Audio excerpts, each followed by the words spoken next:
I'd like to share with you today a story or testimony around Uluru, but I'd like to begin by acknowledging the traditional owners of the land on which we meet and present today.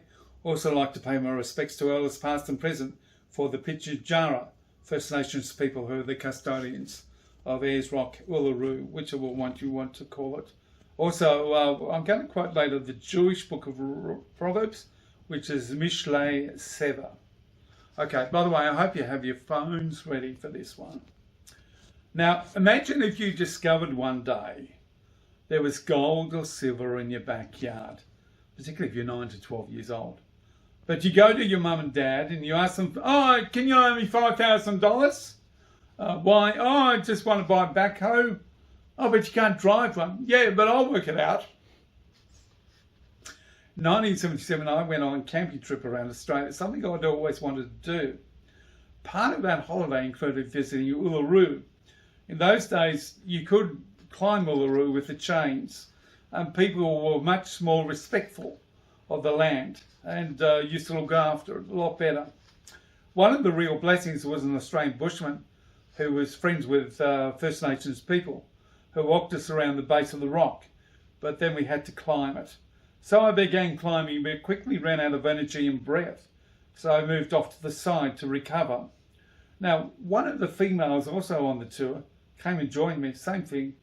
Then she asked me, I hear you read a book every night, meaning the Bible. So I said, yes, I do.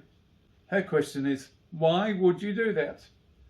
So I shared how I'd worked in the Newcastle area in the public sector and went bananas, drank too much, no life in the church, and yeah, not good.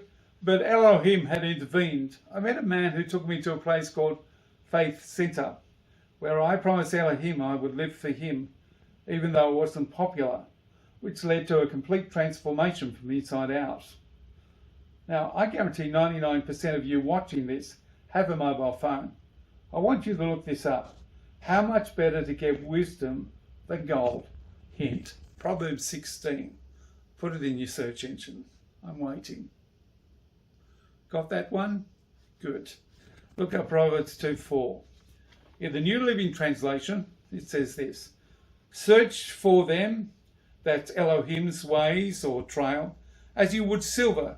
Seek them like hidden treasure. Then you will understand what it's meant to fear the Lord, and you'll gain knowledge of God, Elohim.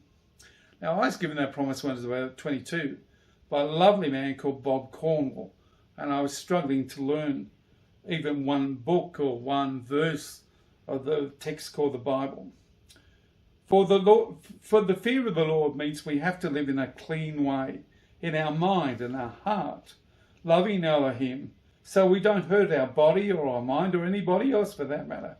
We can know lots of information. We can fly a plane. We can surf big waves, whatever. But how do we act towards others? We have to look at the inside plus the outside, not just the nice clothes. And it's really all just a big adventure. Now, I work with voice actors, and for many years, we may work together. There's a little group of us who run into each other occasionally. We don't sit there saying, oh, I got this account the other day. Don't bother trying for the whatever account. We only have one question. How are you going spiritually? After we get past the coffee and the how are you going stuff. And that's a little group of Christians in the industry who just share spiritual life within the studio. You can't come to me and say, well, I'll put in an application form to do that group. You don't do that. You get invited into the group. Elohim puts people together. This is my final bit. Many years ago, I was writing a script at a breakfast meeting with another voice actor. And right at the end, he brought up first, how are you going spiritually now? I said, Matt, here's where I'm at. That's a true story. Hope it's true for your life. Bye.